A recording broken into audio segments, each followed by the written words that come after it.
கடந்த கால காங்கிரஸ் திமுக ஆட்சியில் மக்களுக்கான எந்த ஒரு நலத்திட்டத்தையும் செயல்படுத்த முடியவில்லை என புதுச்சேரி முதலமைச்சர் ரங்கசாமி கடுமையாக குற்றம் சாட்டியுள்ளார்.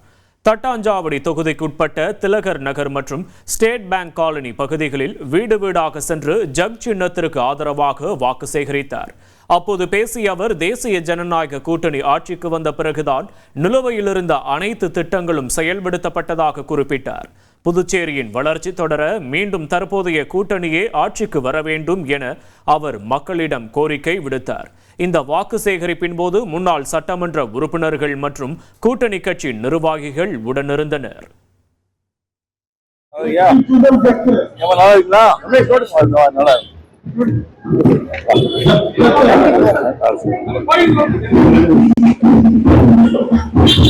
காங்கிரஸ் திமுக கூட்டணி ஆட்சி 16-21 5 ஆண்டுகள் எந்த ஒரு திட்டத்தையும் செயல்படுத்த முடியாது. தேவையான நிதி மத்திய அரசு கிடைக்காது. ஆனா நம்ம அரசு வந்த பிறகு எல்லா திட்டங்களையும் செயல்படுத்தியது. 1,27,00,000 மனங்களை வென்ற தந்தி டிவி யூடியூப் சேனல். தவிர்க்க முடியாத தம்ப்நெயில்ஸ், கலக்கலான கான்டென்ட்ஸ். நீங்களும் இந்த குடும்பத்தில் இணைய இப்பவே சப்ஸ்கிரைப் பண்ணுங்க. அசுரபலம் கொண்ட எங்கள் டிஜிட்டல் கரங்களில் உங்கள் விளம்பரங்களை சேர்க்க வாட்ஸ்அப் பண்ணுங்க. 8939888378. Email advtthanditv@dttv.in.